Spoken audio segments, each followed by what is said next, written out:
Preston Halloway's hand shakes. He extends a brass keyring toward the old man sitting across from him. Otis Jenkins stares at the keys, then pulls his hand back. "I didn't do it for a reward." Preston steps closer. The firelight catches the worn edges of the keys. "This isn't charity, sir." His voice cracks. "This is a debt I owe." He presses the keys into Otis's palm, closes the old man's fingers around them. Otis's throat closes. He can't speak. His shoulders fold inward. The keys feel heavy, heavier than they should. Preston doesn't let go of his hand.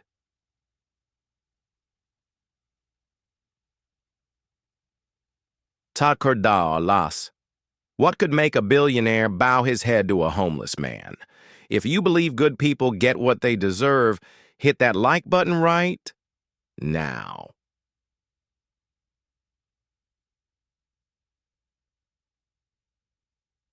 That's. But to understand why Preston stood in that room, we need to go back 3 weeks, to the day Otis Jenkins lost everything. The wind had been building all afternoon. Otis sat on a milk crate under the Hillcrest Bridge, his back pressed against the concrete. The tarp overhead snapped and rattled. Cardboard walls, duct-taped at the seams, shook with each gust. He held the envelope in both hands. Department of Veterans Affairs. The paper was too white, too clean. It didn't belong here. He tore it open. The words hit like a fist. Application for disability benefits has been denied due to insufficient medical documentation. You have 72 hours to submit an appeal or this decision will become final. 72 hours. Otis stared at the paper. The ink blurred. They denied the money. His voice was flat. He looked up at the sagging tarp. And now the sky wants to take my shelter, too. The wind screamed. It tore through the bridge supports. The tarp ripped loose from its corners. Cardboard panels tumbled across the gravel. Otis lunged for them. Too late. One piece skittered into the dark. It had "God bless you" written in Sharpie. He watched it disappear. The rain started. Cold, sharp. It found every hole in his jacket. Otis stood there, hands at his sides. Water ran down his face, soaked through his clothes, pooled in his boots. The milk crate tipped over. His sleeping bag unfurled into the mud. Everything he owned fit in a duffel bag. Now half of it was gone. He closed his eyes. "I did everything right, Lord." His voice barely carried. "Served my country, kept my word, raised that boy." The wind howled. "So why do I got nothing left?" He picked up the duffel, slung it over his shoulder. The strap dug into his collarbone, same spot where his rifle used to sit. A soldier doesn't retreat. He repositions.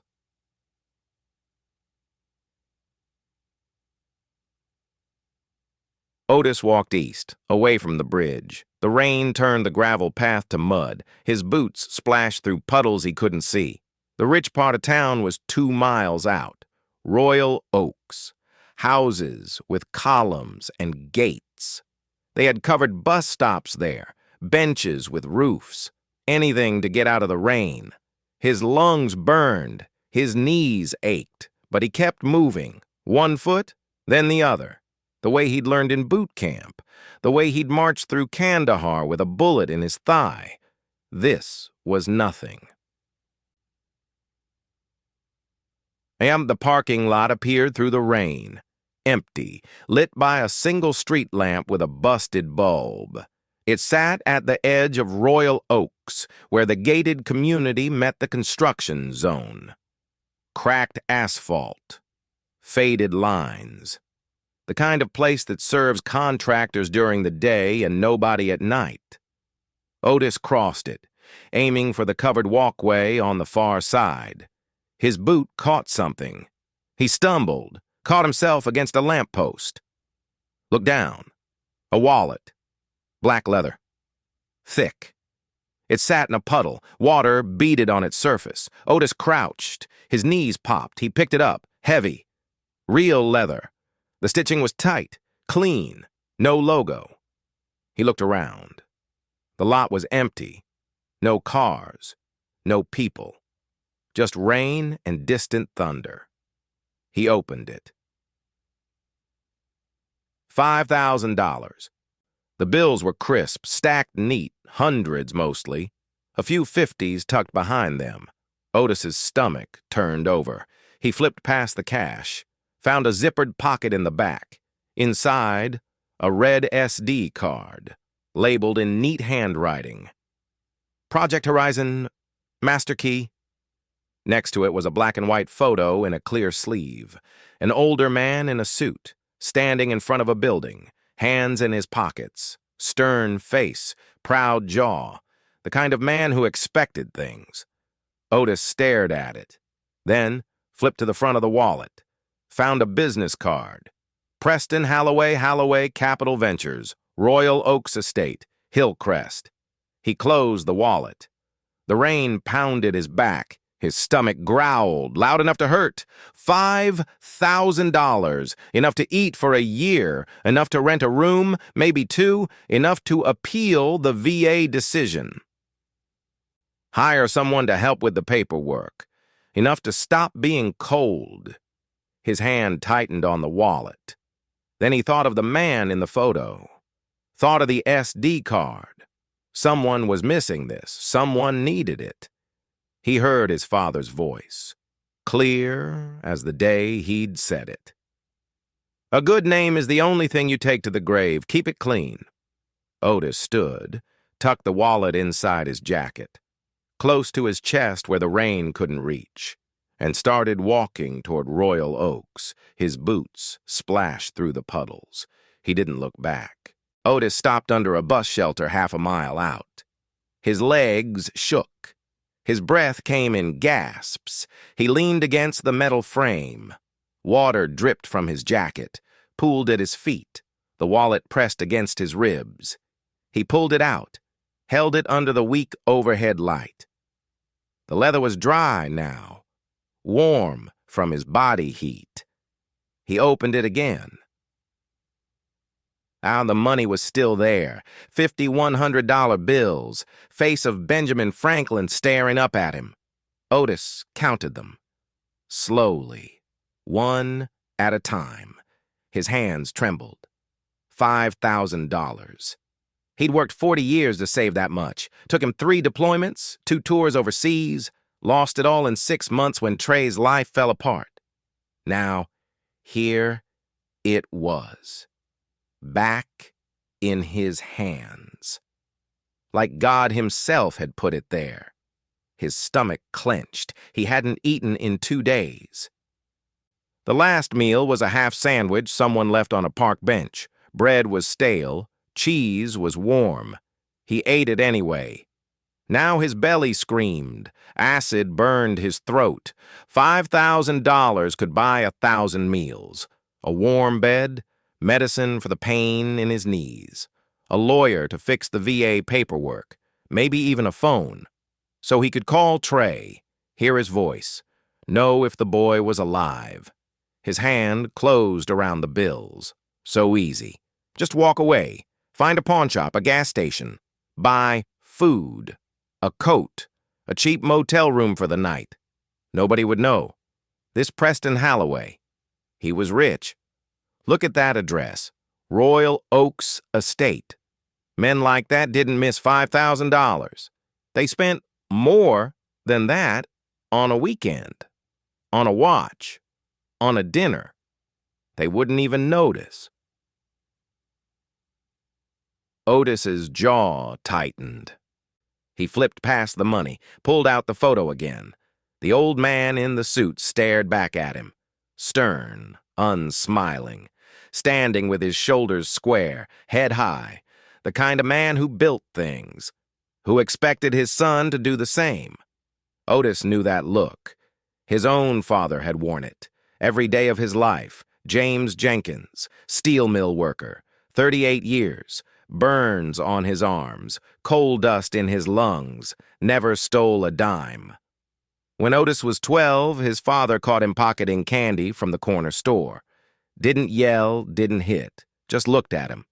That look made him return it, made him apologize, made him sweep floors for a week. On the walk home, his father said it. "A good name is the only thing you take to the grave, son. Keep it clean." Otis stared at the photo. This man, Preston's father, had that same look. The look that said, "I built something. Don't you shame it." If Preston lost this wallet, he wasn't just losing money. He was losing something his father left him. Some memory. Some piece of who he was supposed to be. Otis knew what that felt like. He looked at the red SD card. Project Horizon. Master key. He didn't know what it was. Didn't understand technology like that. But he understood the care that went into labeling it. The neat handwriting. The plastic case protecting it. This mattered to someone. And if it mattered, it wasn't his to keep. His stomach growled again, louder this time. Otis closed his eyes. "Lord, I'm hungry." His voice cracked. "I'm so hungry I could eat dirt off the ground." The rain hammered the shelter roof. "But I ain't eating my soul." He opened his eyes. "I won't do it." Out he put the photo back, zipped the pocket shut, looked at the business card again. Royal Oaks Estate, Hillcrest. 3 miles. Maybe 4 if he had to walk the inner roads. His knees throbbed. His boots were soaked through. Every step felt like walking on broken glass. But he'd walked farther, in the desert, in the mountains, with a rifle on his back and sand in his lungs. He'd marched through worse than rain. He'd marched through worse than hunger. Otis tucked the wallet back into his jacket, stepped out from under the shelter. The rain hit him like a wall. He turned north, toward the glow of streetlights in the distance, toward Royal Oaks. His boots sank into the mud, one step, then another. He didn't think about the money. He thought about his father's face, about the man in the photo, about the name he'd carried for 68 years. James Jenkins raised a son who kept his word, and Otis Jenkins wasn't about to let that man down. Not for $5,000. Not for $50,000. Not for anything. The wind pushed against him. He leaned into it and kept walking. The rain didn't stop. Otis walked along Route 9. Cars passed, headlights swept over him. Nobody slowed down. His boots squelched with every step. Water had soaked through hours ago, blisters forming. He ignored them. Pain was temporary. Dishonor wasn't. The bus stop appeared ahead. Glass shelter. Metal bench. Overhead light buzzing. An elderly black woman sat inside. 70s. Purple church coat. Plastic rain bonnet. Canvas shopping bag at her feet. She looked up when he stepped under the shelter. Her eyes widened. She pulled her bag closer. Otis understood. He moved to the far end of the bench, kept his distance. "Evening, ma'am?" She nodded. Didn't speak. Otis sat, kept his hands visible on his knees. The silence stretched. Then voices. 3 young men rounded the corner, early 20s, hoods up, swagger in their walk. They saw the woman. One grinned. They crossed the street. The woman's shoulders tensed. She gripped her bag tighter. The first kid stepped into the shelter. "Yo, Grandma, what you got in the bag?" His friends laughed. The woman didn't answer. "I'm talking to you." He reached for the bag. Otis stood. And the movement was small, controlled. But something changed in the air. The kid's hand stopped. He looked at Otis. Otis didn't say anything, just stood there, shoulders square, feet planted, his eyes locked on the kid's face. The kind of look that said, "Try it." The kid took a step back. "Yo, old man, this ain't your business." Otis still didn't speak. He just stood there. Breathing steady, hands loose at his sides, not aggressive, not threatening, just present, the way a wall is present. Now the second kid pulled at his friend's sleeve. "Man, forget it. Bus is coming anyway." The first kid tried to save face. "Whatever. Wasn't nothing in that bag worth taking." They walked away, talking loud, laughing, but they didn't look back. Otis sat down. The woman exhaled. Her hands shook. "Thank you. You didn't have to do that." Otis shook his head. "Yes, ma'am, I did." She reached into her coat, pulled out a crumpled $5 bill. "Please, take this." She held it out. Otis looked at the money. $5, enough for coffee, maybe a sandwich. His stomach twisted. The hunger felt like claws. He pushed her hand back, gently. "Keep it." "Ma'am, but you—" "A soldier protects, ma'am." His voice was quiet, firm. "He doesn't take." The woman's eyes filled. She nodded. "God bless you." "He already has." The bus came 5 minutes later. Before she stepped on, she turned. "What's your name, son?" "Otis Jenkins, ma'am." She smiled, a real smile. "I'll remember that name." The doors closed. The bus pulled away. Otis watched it disappear. Then he started walking again. The Royal Oaks gate appeared a mile later. Tall, black iron, ornate scrollwork, the kind of gate that said, "You don't belong here." A guardhouse sat to the right. Light inside. A uniformed security guard. Otis approached. His legs felt like concrete. His lungs burned, but he kept walking, straight toward the gate.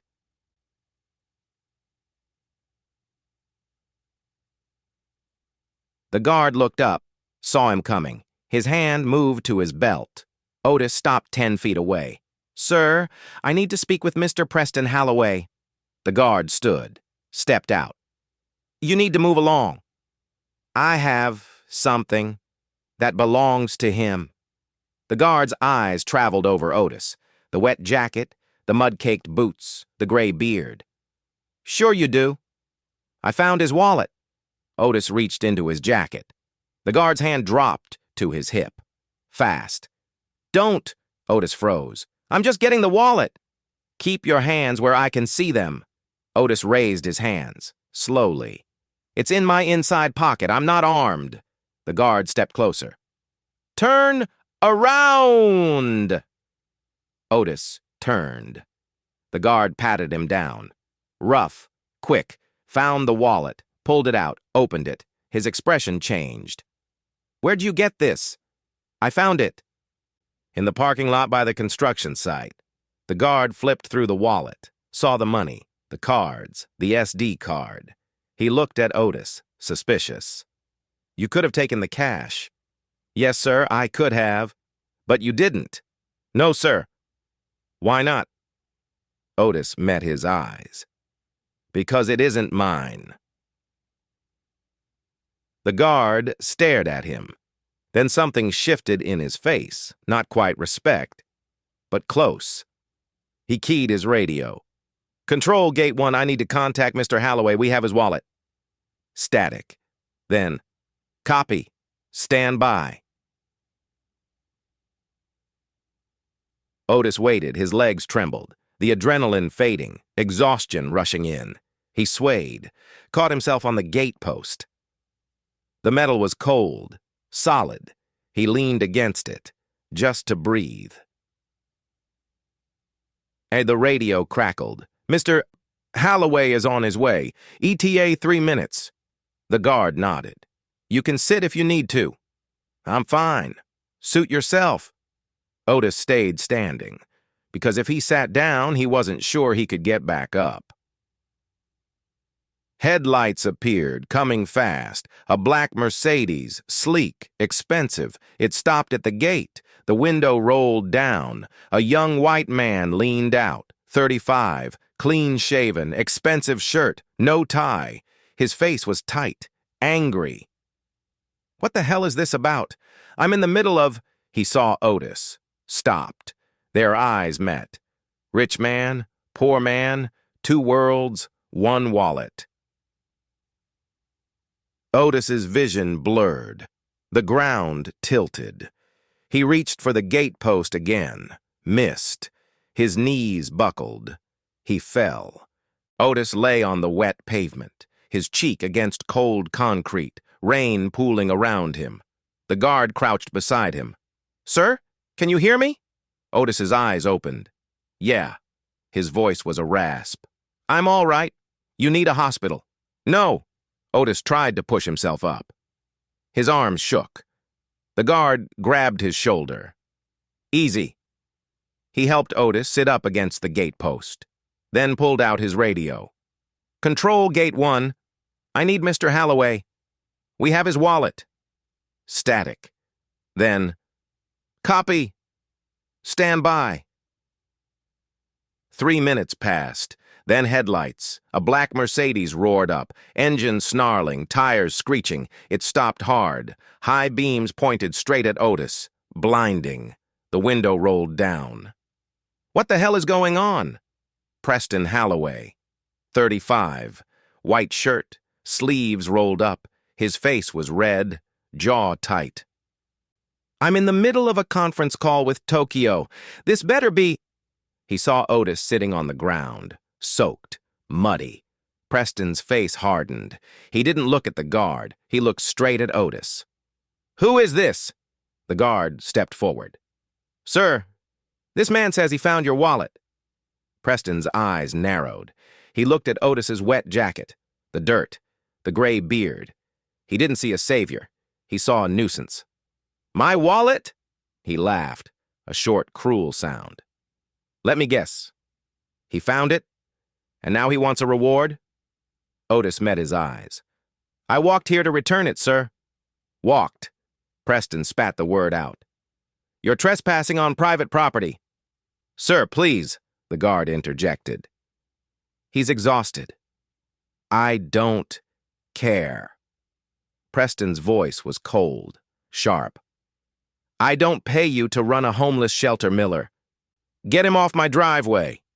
Otis slowly pushed himself up, using the gatepost for support, standing tall despite the pain. He reached into his jacket pocket. Preston flinched. "Don't reach for anything!" Otis stopped, his hand hovering over his chest. "I just have the wallet, sir." Preston stared at him, suspicion written all over his face. "You think I was born yesterday?" Preston leaned out the window, pointing a finger. "You probably stole it or copied the cards. And now you show up here playing the Good Samaritan?" Otis stood silent, the rain dripping from his face. "You don't belong here," Preston snapped. He looked at the guard. "Call the police if he's not gone in 30 seconds. The guard looked helpless. "But, sir, the wallet." Preston held out his hand, palm up, expectant, like Otis was a servant or a dog. "Fine." Preston's eyes locked on Otis, cold, arrogant. "Give it to me, now." Otis reached into his jacket, slowly, deliberately. Pulled out the black leather wallet. It was still dry, protected against his chest all these hours. He held it for a moment. This wallet had tested everything, had proven what kind of man he was. Then he stepped forward, close enough to hand it through the window. Preston snatched it from his hand. No thank you, no acknowledgement, just grabbed it. He flipped it open. His fingers moved fast, straight to the zippered pocket. Felt for the SD card. It was there. His whole body relaxed, shoulders dropping.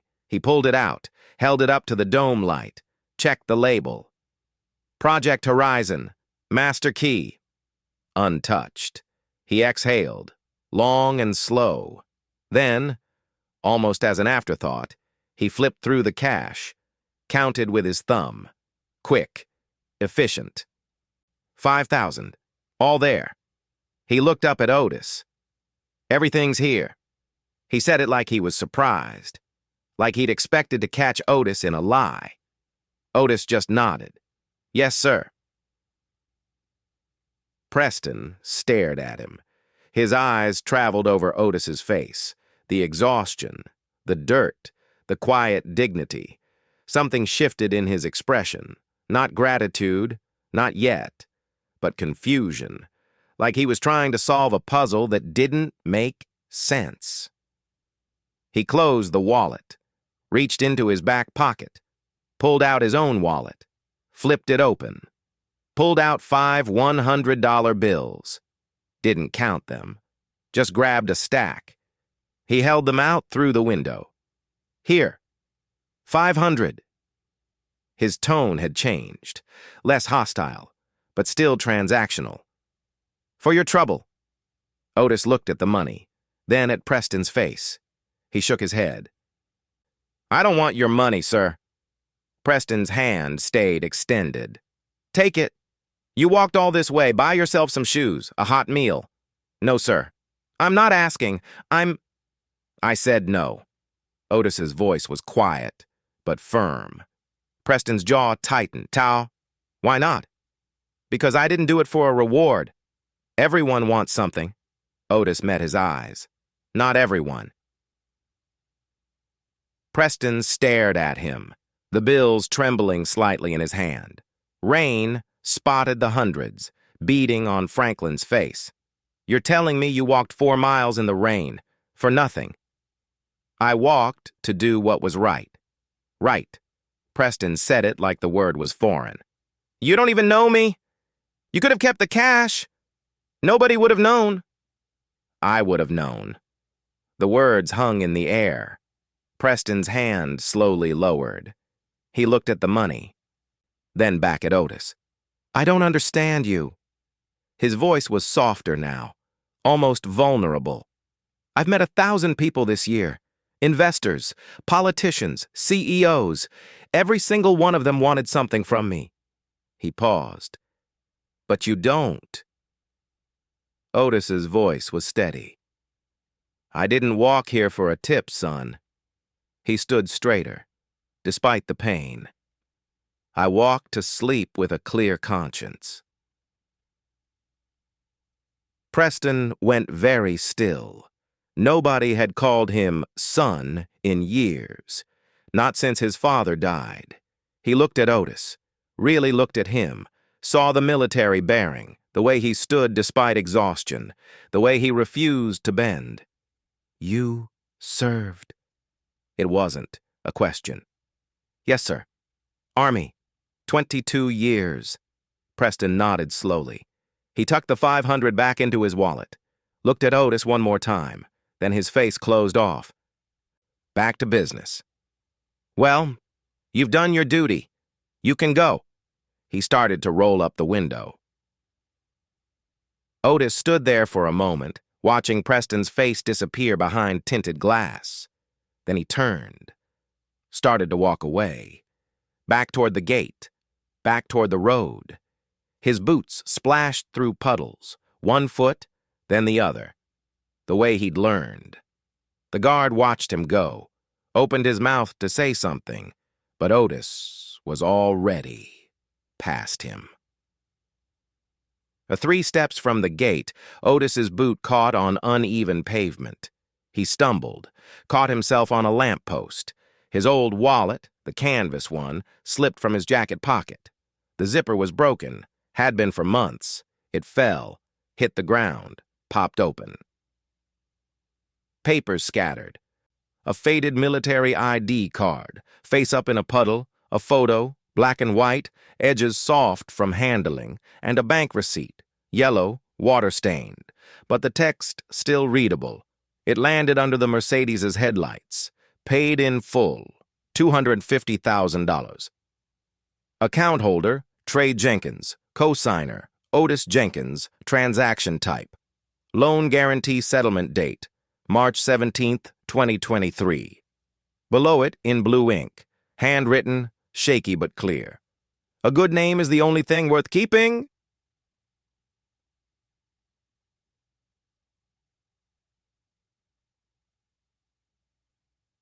Otis bent down, tried to gather the papers. His hands were shaking, cold, exhausted. He couldn't grip them. The photo slipped through his fingers. The ID card slid further into the puddle. He reached for the receipt. Missed. It stayed there, face up in the light. $250,000. Gone. For a name. For honor. For a promise he'd made to a boy who ran away. The guard moved toward him. "Sir, let me help." But he stopped, because Preston had opened his car door. Preston stepped out of the Mercedes, left the engine running. He walked toward Otis. Not fast, but deliberate. His expensive shoes splashed through the mud, ignoring the rain. Otis was still crouched on the ground. His hands shook violently, trying to gather the scattered papers. He couldn't grip them. Preston stopped beside him, looked down. He saw the military ID card face up in a puddle. Otis M. Jenkins, Sergeant First Class. He saw the black and white photo of a young woman smiling. And he saw the receipt. Yellow paper, water-stained, but the text was clear. Preston crouched down, picked it up. He read the lines, once, then twice. Paid in full, $250,000. Account holder, Trey Jenkins. Co-signer, Otis Jenkins. Transaction, loan guarantee settlement. Date, March 17th, 2023. Below it, handwritten in blue ink, a good name is the only thing worth keeping. Preston's hand trembled. $250,000. Gone. Not stolen, not lost, given. He looked at Otis. The old man was still fumbling with his ID card, his fingers slipping on the wet plastic. "You paid this." Preston's voice was barely audible over the rain. Otis glanced at him, then back at his card. "Yes, sir." "For who?" "My grandson." "He asked you to?" Otis shook his head. "No, sir. He ran. I signed the papers. The debt became mine." Preston looked at the receipt again. "Less than 2 years ago. You had a house." It wasn't a question. Otis nodded. "Yes, sir. 38 years I lived in that house." "And you sold it?" "Yes, sir. To pay his debt. To keep my word." Preston stood up slowly. He looked at the torn canvas wallet on the ground. Olive green.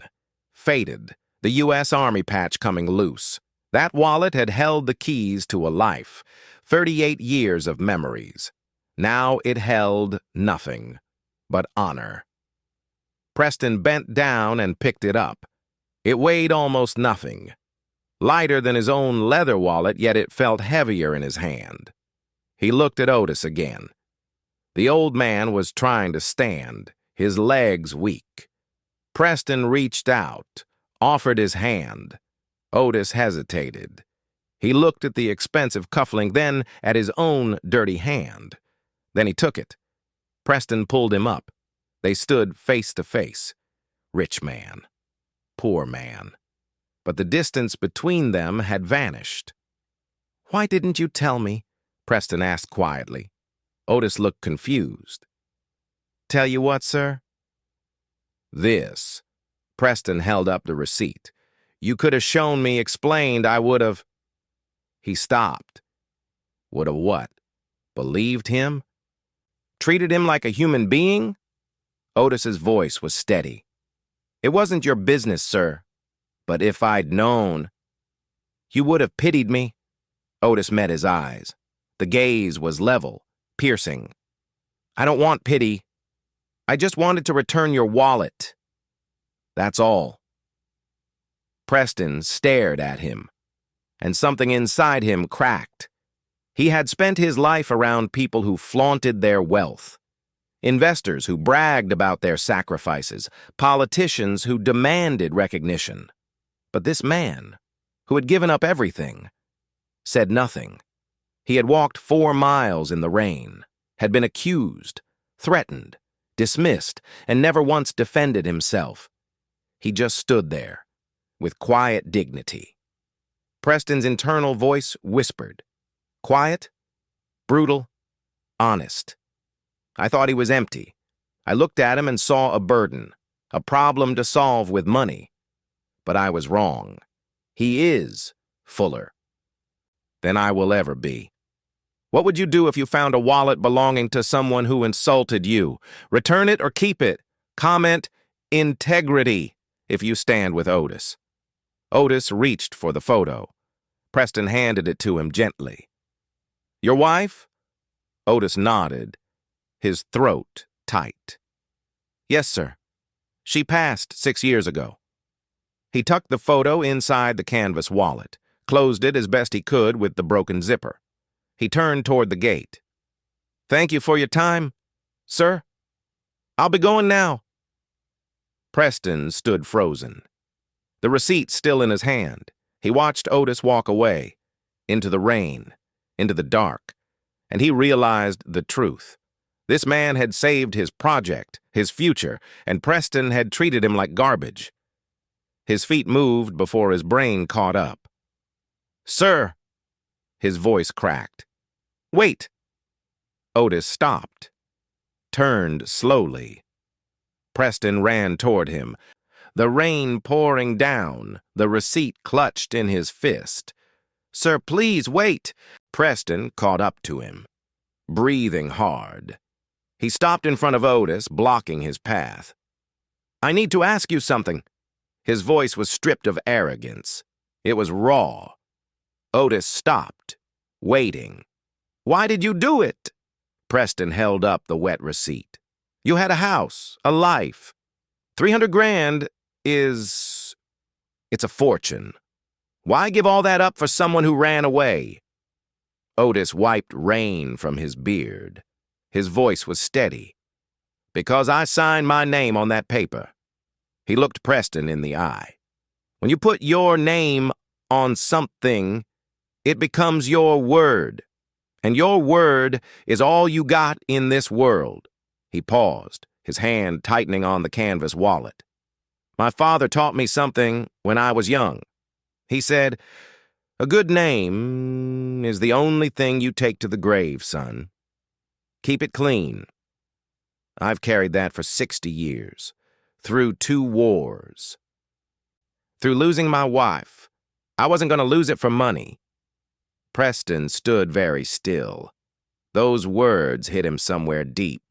He looked down at the handwritten note on the receipt. A good name is the only thing worth keeping.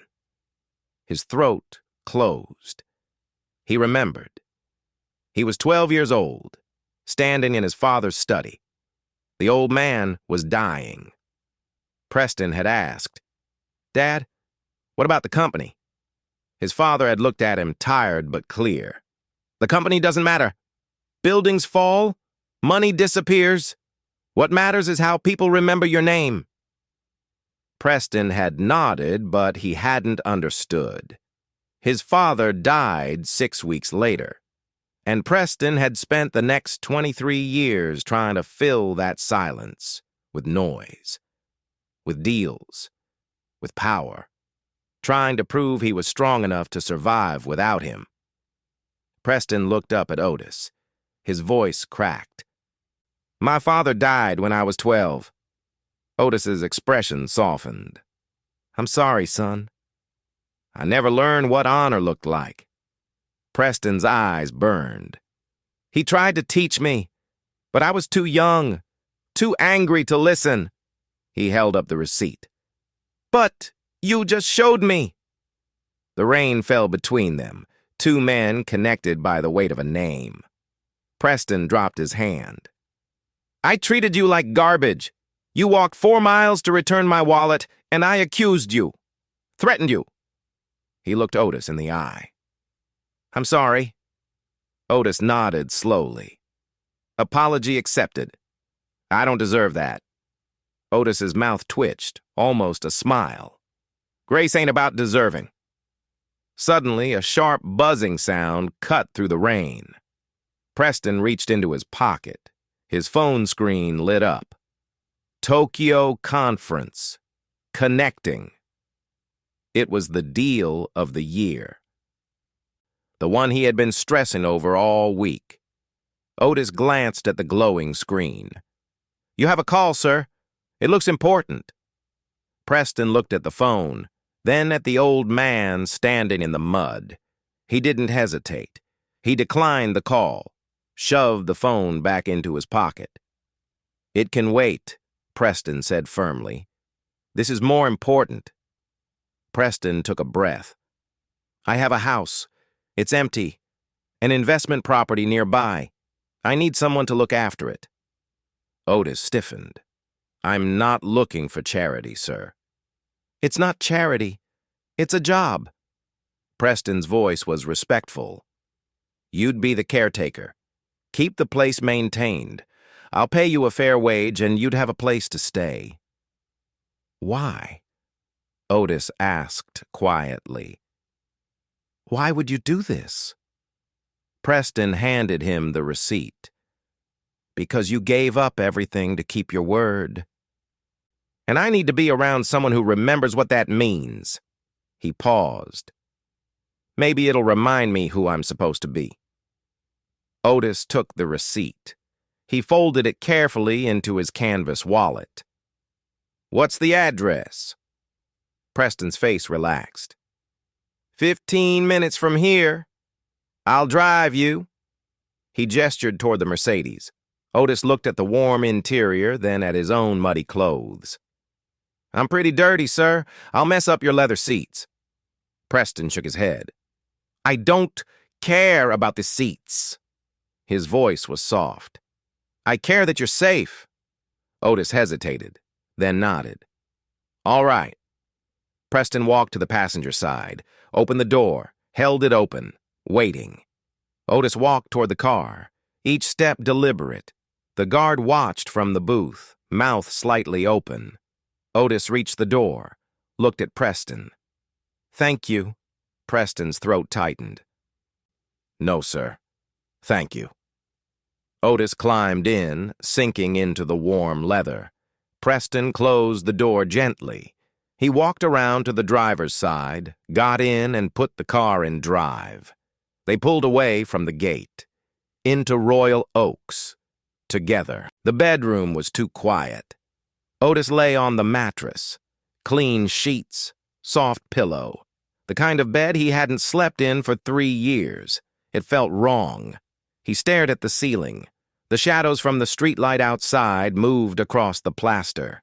His body was exhausted, but his mind wouldn't stop. He kept seeing Preston's face, the way it had changed when he read that receipt, the way he'd looked at Otis, not with pity, with something else, respect. Otis closed his eyes. "Don't get comfortable, old man." His father's voice, clear as day. "People like us don't belong in places like this." Otis's chest tightened. He rolled onto his side, looked at the nightstand. A Tiffany lamp sat there, stained glass, intricate patterns, green and amber and deep blue. The light from the street made it glow, beautiful, expensive, fragile. Like everything in this house, Otis closed his eyes again. Sleep came slow, heavy. Sand heat, burning fuel. Otis was 23 again, rifle in his hands, narrow street, buildings with empty windows. "Jenkins! Check that door!" His hand on the doorknob. He pushed. White explosion. Flying backward. Can't hear. Can't breathe. Screaming. His men burning. Tried to move. Couldn't. Sand turning red. Otis's body jerked. His arm swung out, wild. His hand hit something, The sound of shattering glass filled the room. Otis's eyes snapped open. He was on the floor, on his knees, breathing hard. The lamp. It lay in pieces across the hardwood. Stained glass scattered like jewels, green, amber, blue. The brass base had dented the floor. Otis stared at it. His hands shook, his heart hammered. No, no, no, no. He reached for the pieces, tried to gather them. A shard cut his palm. Blood welled up, dripped onto the glass. He didn't feel it. What did you do? His voice cracked. What the hell did you do? He looked around the room, at the expensive furniture, the clean walls, the life Preston had offered him, and he'd destroyed it. First night, first hour. He was right back where he belonged, on the floor, bleeding, breaking things. His throat closed. His eyes burned. I'm sorry. He whispered it to the broken lamp, to the room, to Preston sleeping somewhere down the hall. I'm so sorry. He stood. His legs shook. He had to leave. Now. Before Preston woke up and saw this, before he realized the mistake he'd made, Otis moved toward the door, stepped over the glass. His canvas duffel sat in the corner. He grabbed it, slung it over his shoulder. The strap dug into his collarbone. Same spot. Always the same spot. He opened the bedroom door. Slow. Quiet. The hallway was dark. Empty. He could make it down the stairs, out the front door, back to the bridge, back to where he belonged. He took one step. Going somewhere? Otis froze. Preston stood at the end of the hallway. Barefoot. T-shirt. Sweatpants. His hair was messy, eyes half closed. But he was awake, and he was looking right at Otis, at the duffel bag, at the blood on his hand. Preston's eyes traveled past him, into the bedroom. He saw the broken lamp, the glass, the dented floor. His face didn't change. He walked toward Otis. Slow, deliberate. Otis's hand tightened on the duffel strap. I'll pay for it. His voice was hoarse. I don't know how, but I'll find a way. Stop. Preston's voice was quiet, firm. He stopped in front of Otis, looked at his bleeding hand. Let me see. It's nothing. It's bleeding. Preston reached for his hand, gentle, careful. Otis tried to pull away. I broke your lamp. I heard. It was expensive. Preston's jaw tightened. It was my mother's. Otis's stomach dropped, his vision blurred. I'm sorry. I'm so sorry. I'll leave. Preston's hand closed around his wrist.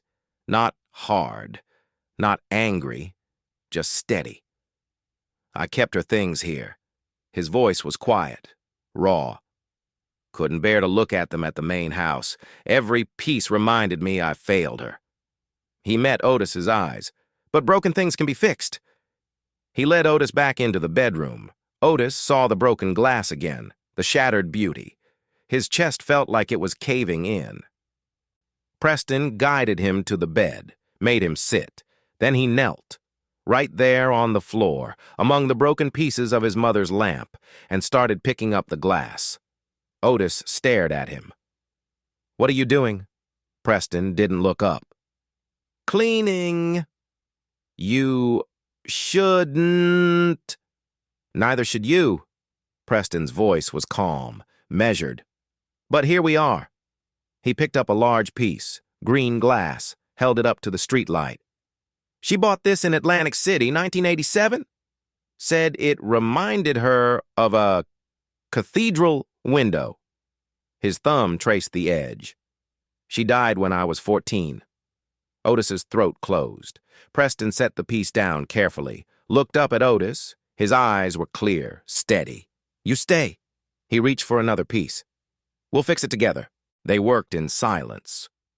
Preston picked up the larger pieces. Otis gathered the smaller shards. Their hands moved slowly, carefully. The only sound was glass clinking against glass. Otis's palm still bled. He tried to hide it, kept that hand closed. Preston noticed. You need to wrap that. It's fine. It's not. Preston stood, disappeared into the hallway. Otis stayed on the floor, surrounded by broken beauty. He looked at the pieces in his hand. Green glass, part of a leaf pattern. His mother had owned nothing like this. No stained glass, no cathedral windows, just a small house, worn furniture, love that filled every corner. She would have told him to leave, to stop pretending he belonged in places like this. But she would have been wrong, because Preston came back. He knelt beside Otis, first aid kit in his hands. Let me see. Otis hesitated, then opened his palm. The cut was deep, still bleeding. Preston pulled out gauze, antiseptic. His movements were gentle, practiced. My mother taught me this. His voice was soft. She was a nurse before she married my father, said every man should know how to care for a wound. He cleaned the cut. Otis didn't flinch. She sounds like a good woman. She was. Preston wrapped the gauze around Otis's palm, tucked the end. Secure, but not tight. Car accident, hit by a drunk driver on Route 9. He looked down at the bandage. She died instantly. I was 14. My father was at a conference in New York, didn't even make it home in time to say goodbye. His voice cracked. 2 days before it happened, she asked me to promise something. Otis waited. She said, "Don't become hard like your father. Stay soft where it matters." Preston looked at the bandaged hand. I promised, but I didn't keep it. He picked up another piece of glass. I became exactly what she feared. Built walls, made money, forgot what kindness looked like. He held up the green glass, the leaf pattern.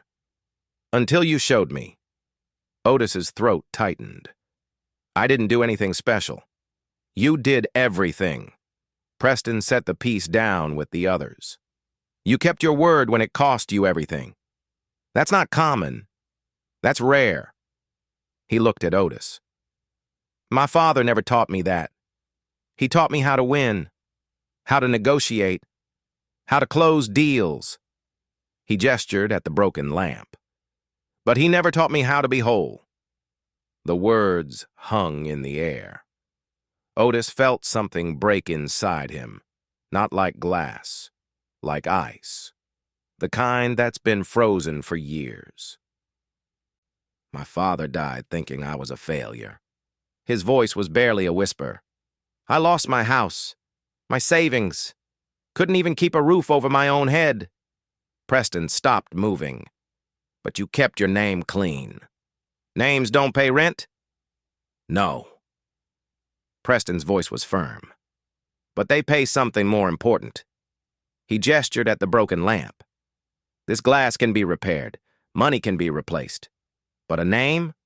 Once you break that, it's gone forever. He met Otis's eyes. You didn't break yours.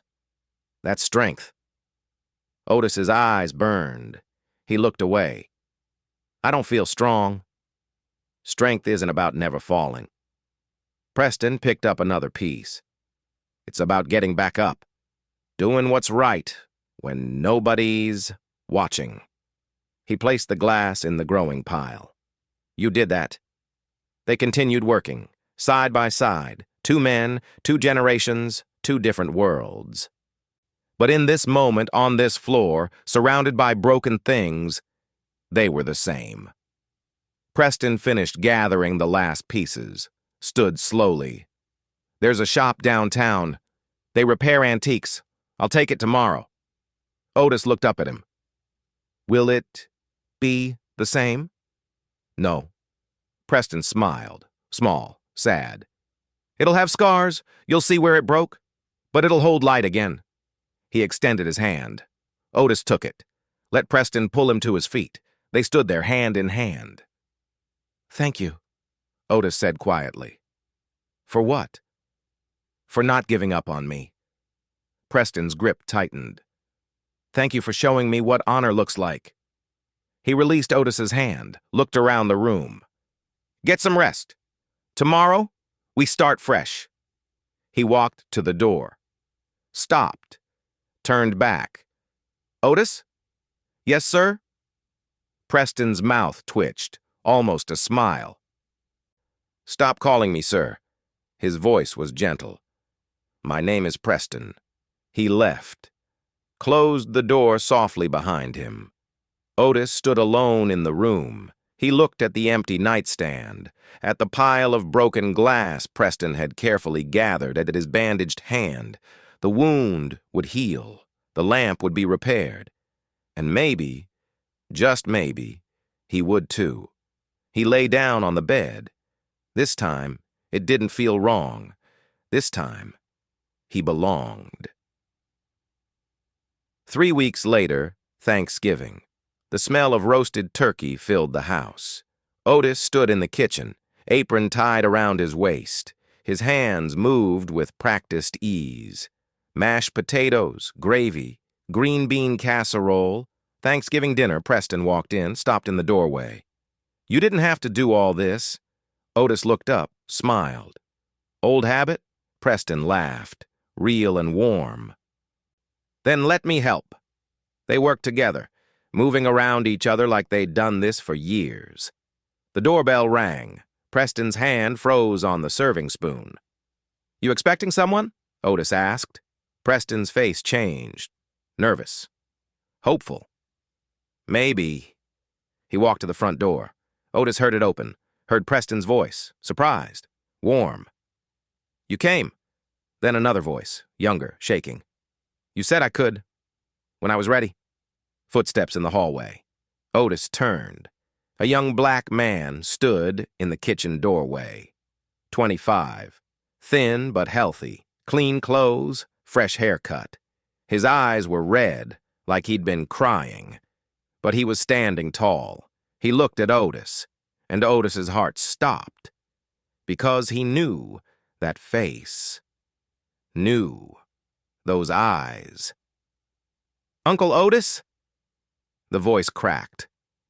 Otis couldn't breathe, couldn't move. Trey? Otis couldn't move. The kitchen felt too small, too bright. Trey stood in the doorway, hands at his sides, eyes wet. 3 years. 3 years since Otis had seen his grandson's face. The last time was in a courthouse. Trey in handcuffs, head down, wouldn't look at him. Now, here he was. Alive. Clean. Standing. Uncle Otis. Trey's voice broke. I'm so sorry. He dropped to his knees, right there on the kitchen floor. His shoulders shook, hands covered his face. I'm sorry. I ran. I left you with everything, the debt, the shame. Otis's legs moved before his mind caught up. He crossed the kitchen, knelt down, pulled Trey into his arms. The boy collapsed against him, sobbing into his shoulder. I thought you were dead, Otis whispered. I looked everywhere. I thought I'd lost you. I wanted to die, Trey choked out. I was so ashamed. I couldn't face you. Otis held him tighter. You're here now. That's all that matters. Preston stood in the doorway, silent, watching. Finally, Otis pulled back, looked at Trey's face.